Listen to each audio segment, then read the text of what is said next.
ఢిల్లీలో తెలుగు రాష్ట్రాల ముఖ్యమంత్రులు బిజీగా గడుపుతున్నారు. ఒకరి తర్వాత ఒకరు ప్రధానితో వరుస భేటీలు కాబోతున్నారు. ఈ భేటీల నేపథ్యంలో సర్వత్రా ఉత్కంఠ నెలకొంది. ప్రత్యేక ఆకర్షణ జరుగుతుందని చెప్పాలి.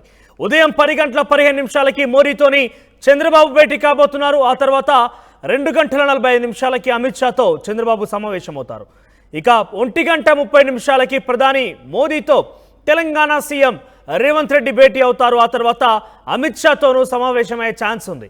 కేంద్ర బడ్జెట్పై కసరత్తు చేస్తున్న సమయంలో తెలంగాణ సమస్యల్ని ప్రధాని మంత్రులకి కూడా దృష్టికి తీసుకువెళ్లేందుకు సీఎం రేవంత్ రెడ్డి ప్రయత్నం చేస్తున్నారు. ఈ సమావేశంలో పాల్గొనేందుకు ఢిల్లీకి వెళ్లారు డిప్యూటీ సీఎం బట్టి విక్రమార్క. ఇక విభజన సమస్యలపై ఈ నెల 6న ఇద్దరు సీఎంలు భేటీ అవుతారు. అంతకుముందు ప్రధాని హోంమంత్రిని కలవడంపై హాట్ టాపిక్గా మారింది. ఇక ఇరు రాష్ట్రాల ముఖ్యమంత్రులు నిన్న ఢిల్లీకి వెళ్లారు. ఒకరేమో పిసిసి పదవి ఇతరత్ర మంత్రివర్గ విస్తరణ విషయంలో ఢిల్లీకి వెళ్లి కాంగ్రెస్ పార్టీ పెద్దలతో చర్చించారు. నిన్న చంద్రబాబు కూడా అక్కడే గడిపారు. చంద్రబాబు కూడా వాళ్ళకి సంబంధించిన ఆంధ్రప్రదేశ్ రాష్ట్ర ప్రభుత్వం విషయంలో, ఆంధ్రప్రదేశ్ రాష్ట్రంలో అవలంబించాల్సిన తీరు విషయంలో కూడా కొంత ఆయన చర్చించారు. ఇతర అధికారులతో కావచ్చు, కేంద్ర మంత్రులతో కూడా.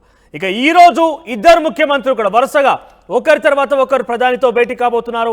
ఉదయం 10:30 చంద్రబాబు భేటీ అయితే మధ్యాహ్నం 1:30 రేవంత్ రెడ్డి భేటీ కాబోతున్నారు. ఇద్దరు కూడా 10 సంవత్సరాల పూర్తయింది.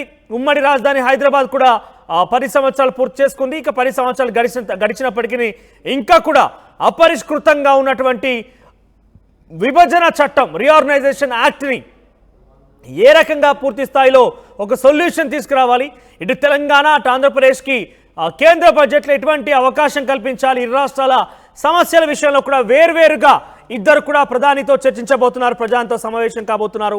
ఇక తిరిగి ఈరోజు సాయంత్రం లేదా రేపు ఉదయానికి ఇద్దరు కూడా హైదరాబాద్ చేరుకుంటారు.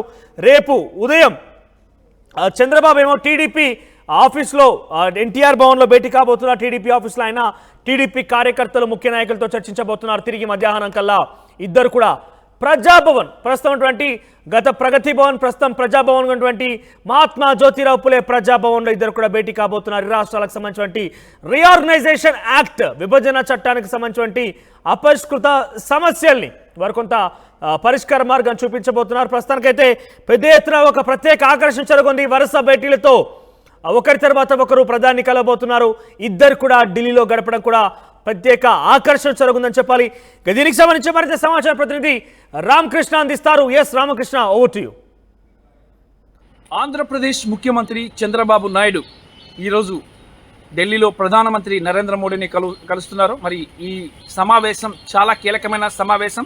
ముఖ్యమంత్రిగా ప్రమాణ స్వీకారం చేసిన తర్వాత తొలిసారిగా ఢిల్లీ వచ్చిన చంద్రబాబు నాయుడు తన పార్టీకి చెందినటువంటి కేంద్ర మంత్రులు, ఎంపీలు అందరూ టీంని తీసుకొని పీఎంని కలుస్తున్నారు. పీఎం అపాయింట్మెంట్ ఇచ్చారు. మరి పీఎంని కలిసి ఏం చేయబోతున్నారు అనేది ఇక్కడ చర్చనీయాంశంగా మారింది.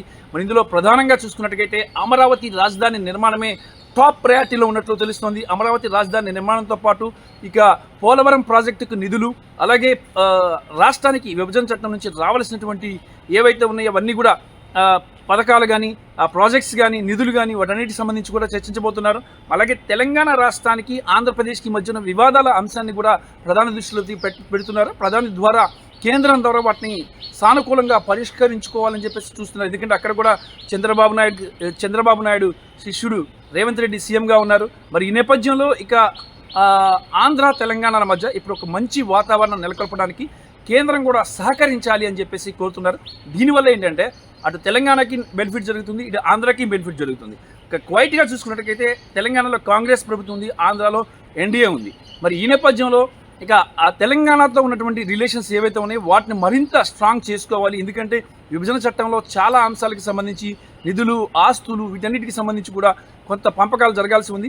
అవి వస్తే రాష్ట్రానికి కొంత మేలు జరిగే అవకాశం ఉంది. ఎందుకంటే రాష్ట్ర ఖజానా ఖాళీగా ఉన్న నేపథ్యంలో ఇక ఆర్థికంగా పురోగతి చెందాలి అంటే కూడా కేంద్ర సహకారం ఉండాలి. అలాగే తెలంగాణతో సఖ్యత కూడా ఉండాలి. ఈ రెండు జరిగితేనే కూడా ఆంధ్రప్రదేశ్ ముందుకు వెళ్ళగలుగుతుంది. దాంతోపాటు ఆంధ్రప్రదేశ్లో ఇన్ఫ్రాస్ట్రక్చర్ కానీ మొత్తంగా కూడా డెవలప్ చేయడానికి కేంద్ర సహకారం కోరుతున్నారు. కేంద్ర ఆర్థిక మంత్రి నిర్మలా సీతారామన్ కలుస్తున్నారు. అలాగే కేంద్ర పట్టణ అభివృద్ధి శాఖ మంత్రిని, అలాగే కేంద్ర హోంశాఖ మంత్రి అమిత్ షా, అలాగే కేంద్ర రక్షణ మంత్రి రాజ్నాథ్ సింగ్, కేంద్ర జలశక్తి మంత్రిని కూడా కలిసి రాష్ట్రానికి సంబంధించిన అంశాలకు సంబంధించి ఒక చిట్టా తయారు చేశారు. ఆ చిట్టాను ఇంప్లిమెంట్ చేయబోతున్నారు. ఏది ఏమైనా సరే చంద్రబాబు నాయుడు ఢిల్లీ టూర్ చాలా ఆసక్తికరంగా ఉంది రాజకీయ వర్గాల్లో. ఇటు బీజేపీ జాతీయ అధ్యక్షుడు జేపీ నడ్డాను కూడా కలిసి రాష్ట్ర తాజా రాజకీయ పరిస్థితులపై చర్చిస్తారు. పార్లమెంట్ సమావేశాలు ఈ నెలలో ఉన్న నేపథ్యంలో ఎలా వ్యవహరించాలి, మరి 24 నుంచి పార్లమెంట్ సమావేశాలు ఉన్నాయి, వాటికి టీడీపీ ఎలాంటి పాత్ర పోషించాలి అనే అంశాన్ని కూడా ఇక్కడ చర్చకు వస్తుందని చెప్పి తెలుస్తుంది.